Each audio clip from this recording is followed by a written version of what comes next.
Bonjour, et oui, c'est encore moi, Carmia. On se retrouve pour la vidéo teint. Donc vous avez vu les sourcils avant, comment faire un sourcil carré et un sourcil rond.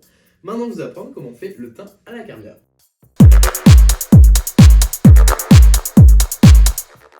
Donc moi, j'ai 4 couleurs pour le teint. J'ai une couleur un peu trop foncée, donc c'est ma couleur d'été. Mais comme ça fait 3 ans que j'ai pas bronzé, bah c'est ma couleur trop chaude. En fait, ce que je fais, c'est que je la mets sur les côtés de mon visage. Parce que moi, ce que j'aime avec mon make-up drag, c'est qu'on fasse du plus clair au plus foncé. Donc comme ça, je l'utilise. Parce qu'en vrai, je pourrais vraiment ne pas l'utiliser. Mais sinon, ça serait du gâchis. Bon, au moins, on rentabilise quoi. Du coup, je la mets vraiment surtout contre mon visage. Et je fais aussi 2-3 trucs dans mon cou. Parce que c'est très important de vous prendre le cou. Parce que si vous êtes d'une couleur là et d'une couleur là, c'est pas très beau. C'est souvent ce qui m'arrive. Vous avez dû voir dans la première vidéo de cuisine où je suis de 2 couleurs différentes. Mais c'est ma chaîne et je fais ce que je veux. Et du coup, je mets bien, on met le plus possible. Ensuite, je mets ma couleur qui me correspond, qui paraît plus claire, mais non, promis, elle me correspond. Là, on abuse, hein, vraiment. Si vous dites qu'il y a trop de fond de teint, bah oui, il n'y en a pas encore assez. Là, on en met. Allez, en fait, le but, c'est que la peau ne puisse plus respirer. Ah, hop, un peu sur le front aussi. Et dans le cou, qualité, j'enlève la veste, parce que sinon, je vais avoir plein de fond de teint. Regardez, tatouage Carmia, c'est moi. Hop, je mets plein de fond de teint. Poum, poum, poum. Je prends mon éponge. Alors, dans le cou, vous pouvez vous permettre de vraiment tirer pour aller plus vite.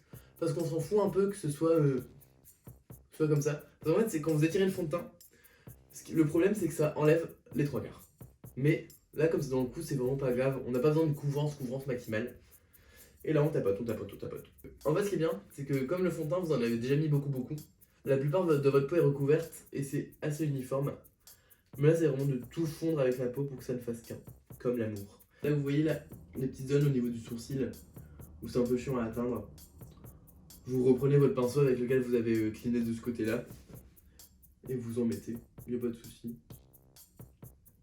Hop, et là, pareil, je vais reprendre ma petite palette à sourcils et je vais en remettre juste sur la queue. Voilà. Hop, du coup, là, j'ai mis ma première couleur, enfin mes 2 premières couleurs, du coup. Bon, je passe directement au contouring. Donc, tous mes fonds de teint, c'est du Crayolan. Je prends avec un petit pinceau, c'est un pinceau tarte que j'ai eu en cadeau quand je travaillais chez Sephora d'ailleurs. On sature toujours le pinceau. Et en fait, moi, ce que j'aime, c'est partir du bas de mon oreille et je fais une sorte de triangle. Quand il y a un angle droit, je sais plus le nom. Équilatéral. Je fais un triangle équilatéral qui part du bas de mon oreille. Hop, et vraiment, je mets plein de fond de teint. Et je remonte vraiment jusque dans mes pattes. C'est pour ça qu'on a caché les pattes aussi, c'est parce que du coup mon make-up remonte très haut. Du coup ça va donner cet effet joue creusée qui va snatcher le visage. Je vais faire ça.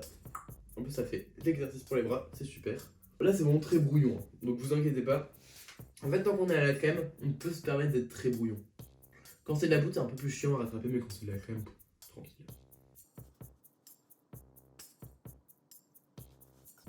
Ah, et voilà, mes 2 triangles sont là, sur mon front. Alors au niveau du front, j'en mets qu'à ce niveau-là. Parce que déjà, c'est le niveau où il y a le lace. Si votre lace est un peu foncé de base, ça va vous permettre de le fondre un petit peu. Maintenant, je prends mon autre éponge et je l'églade dans mon fond de teint. Et après, je prends mon éponge à fond de teint, je le redéglade, je le restompe et on joue à ça jusqu'à la fin. D'ailleurs, gros truc, j'ai oublié de mettre du fond de teint sur mes oreilles. Donc, je prends avec le reste de mon éponge et j'en mets dessus. Parce qu'en fait, quand vous performez, les oreilles rougissent et votre teint ne va pas rougir. Donc, vous aurez juste les oreilles rouges écarlates et ça va être moche. Hop, et de l'autre côté. Hop, et je reprends mon éponge. Poum, poum, poum, poum. Je le redégrade. Et sur le front. Papapam. Les papapam, vous en aurez à tout va. Donc là, quand ça paraît à peu près dégradé, ce que je fais, c'est que je reprends mon pinceau et j'en mets au niveau du menton. Parce qu'en fait, le menton un peu plus en pointe, ça féminise. Je suis pas visagologue, je vous le dis. Visagiste. Moi, je vous dis ce qui fonctionne pour moi. Regardez, ça fait déjà un petit truc. Et pareil, on redégrade. Je vais prendre mon fond de teint. Je reprends mon petit pinceau. Et en fait, je vais aller nettoyer en dessous pour que je fasse une ligne bien nette. Du coup, ça part de un peu plus au-dessus de mon oreille. C'est normal. En fait, il vaut mieux le mettre plus bas et le remonter plutôt que ce soit trop haut. Et après, c'est chiant de le rabaisser. Hop. Et tout doucement, pour que ça fasse un vrai triangle. Et je vais faire ça de l'autre côté. Là, comme il fait un peu bon, mes fards sont vraiment tout gras, c'est super agréable à appliquer sur le visage. Et comme du coup le fond de teint est beaucoup plus clair que le contouring, ça va permettre de renforcer le côté foncé du contouring et de vraiment creuser encore plus les joues. Bon, maintenant vous avez fait les joues et le front. Moi je fais pas la mâchoire au contouring parce qu'avant quand je le faisais, ça la renforçait juste parce que j'ai la mâchoire qui est quand même assez fine. Et du coup ça faisait juste des traces marron très foncées parce que vous voyez mon contouring est quand même assez foncé. Donc maintenant je le fais juste à la poudre. Maintenant je passe au contouring du nez. Donc ce que je fais c'est que je pars de mon sourcil, donc vraiment de la base de mon sourcil, pour que tout soit connecté. Et je trace une ligne qui s'affine tout doucement jusqu'à la fin de mon... Hop. Vraiment, il n'y a pas plus simple. Je fais la même de l'autre côté.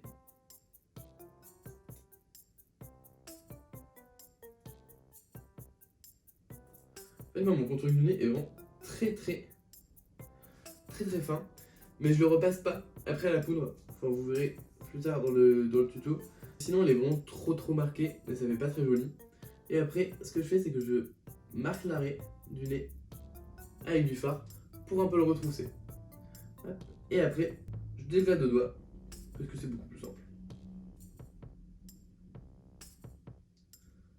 Et quand vous dégradez, du coup, vous inquiétez pas encore pour le milieu parce qu'on va repasser avec du beaucoup plus clair après. Et pareil de ce côté-là. Et du coup, vous voyez, ça l'affine déjà un petit peu, mais manque de la lumière qu'on va ajouter avec le blanc. Et aussi, n'oubliez pas de dégrader, toujours. Même si après, là, on va rajouter de la couleur, j'aime bien commencer à dégrader. Et dégrader aussi dans le blanc. Parce que tout est connecté au niveau de mon contour du nez. Il se connecte aux yeux et va aussi se connecter à mes sourcils. Donc en fait, comme ça lie un peu tout et ça fait plus naturel. Bon, naturel, on s'entend. Je vais prendre un pinceau assez fin, mon fard blanc. Papapam. Toujours le maître mot est de saturer le pinceau. Je fais ici pour bien marquer l'arrêt.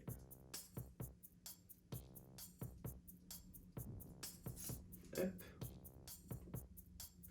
Et après, là c'est plus compliqué, je pars du bas. Et je remonte en essayant d'être tout droit. Et pareil, je dégrade toujours avec mon doigt. Vous avez des éponges un peu plus fines dans le commerce, comme on dit, pour le contouring du nez. Moi je suis pas fan parce que avec le doigt j'ai l'impression d'avoir beaucoup plus de contrôle. Hop. Et là pareil, au niveau du devant du nez, si tout se mélange, c'est pas trop grave. Parce qu'en vrai, il faut pas que ce soit trop précis. C'est vraiment juste au niveau de l'arête du nez, faut que ça reste précis parce que sinon ça va pas être joli. Hop. Et au choix, vous intensifiez le blanc. Il y en a qui prennent du liner blanc pour faire l'arête du nez. Moi j'aime pas, ça fait un peu trop cartoon. Et là je repasse vite fait avec mon fard à contouring pour bien le préciser.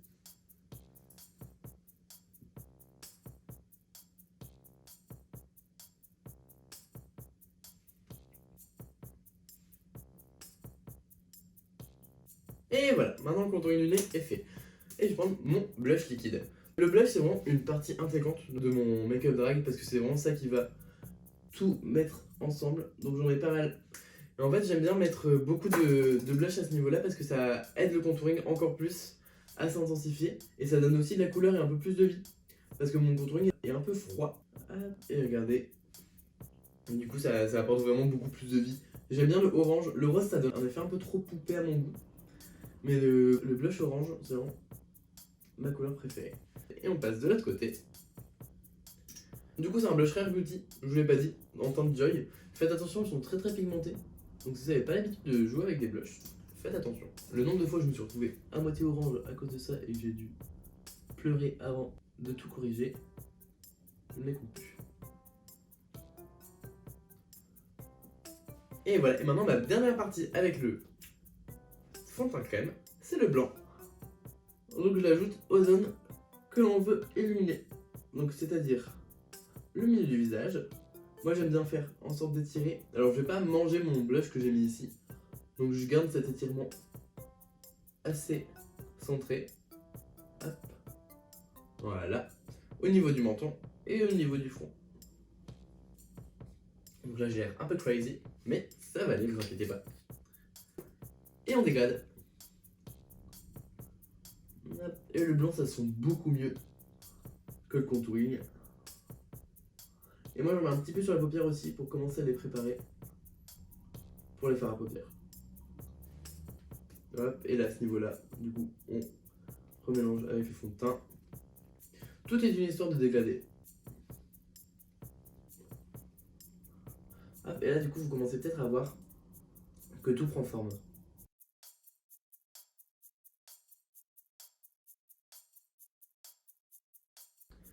Et voilà, et alors là en fait du coup j'ai donné beaucoup plus de volume à mon visage, donc je vais pouvoir poudrer.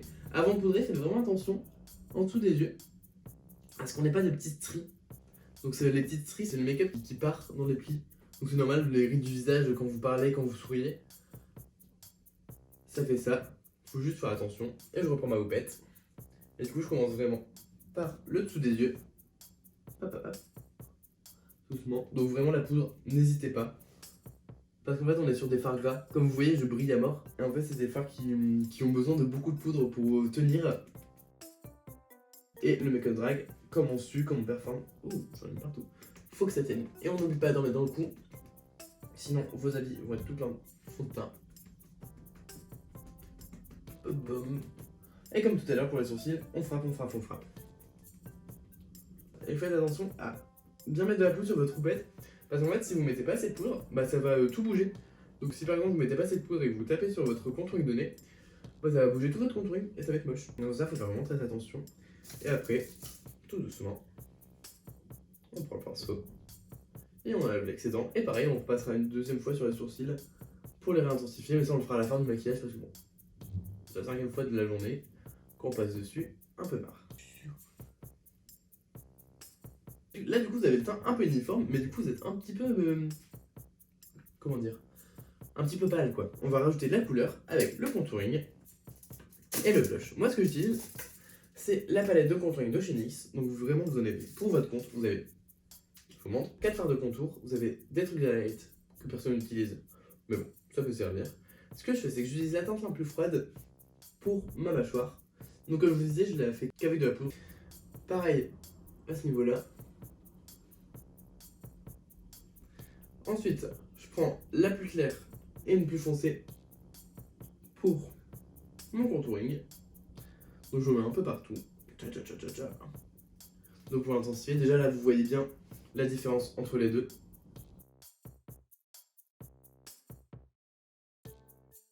Et enfin, au niveau du front. Au niveau du front, n'insistez pas trop, à moins que vous sachiez que votre lace soit très foncée. Sinon vous vous en mettez vraiment très légèrement. Hop, donc là on a mis le contouring, je regarde bien si on est bon. Et maintenant on va passer à ma partie préférée, le blush. Donc moi j'utilise le blush trio Anastasia Beverly Hills en teinte peach. C'est du blush orangé, je mélange les 3 teintes et j'en m'avale. Et j'en mets aussi sur les tempes, j'en mets partout. Vraiment le blush, mettez-en partout. C'est juste super. Là vous vous dites peut-être qu'il y en a beaucoup, mais en fait quand on va ajouter la perruque, bah dites-vous que ça déjà ça disparaît un petit peu. Et en fait comme vous avez le lace, vous avez la perruque, vous aurez les ongles, vous aurez la tenue, et bah tout ça paraîtra pas aussi fort quand vous êtes là juste avec votre 8 cap et bah pas vos vêtements. Et j'en mets aussi un petit peu dans le contouring du front et de la mâchoire pour dire d'ajouter un peu de couleur. Et pour la dernière étape de cette vidéo teint, on va mettre du spray fixateur. Donc moi j'ai le Fix N Plus de chez MAC. C'est l'hydratant à vitamine C. Vous pouvez prendre le classique ou n'importe lequel. Là c'est très important d'enlever l'excédent de poudre que vous avez parce que sinon ça va le fixer. Hop, je remets un petit peu au niveau de mon nez parce que je tendance à beaucoup briller. Hop hop hop, c'est beaucoup mieux. Et en même temps, juste après avoir mis le fixateur, je mets l'highlighter parce qu'en fait comme votre teint sera déjà un peu mouillé, ça sera beaucoup plus simple de l'appliquer. Donc on n'hésite pas. J'adore l'odeur. Je prends mon highlighter, c'est la palette Living My Best Light de chez Beauty Bay, qui est vraiment super, elle est vraiment pas chère. Si vous voulez une bonne palette d'highlighter, foncez sur celle-là. Là, j'en mets bien et je la mets sur ma pommette. Typiquement ça sera pas très bien blendé parce que du coup c'est très très mouillé. Dès que le spray fixateur aura séché, on va mieux blender et ça va être beaucoup plus joli. Hop, donc j'en mets vraiment sur les pommettes et au niveau de l'arrêt de mon nez. Et un petit peu là parfois, ça dépend. Hop. Maintenant que mon fixateur est un peu séché, je le blende dans mon blush.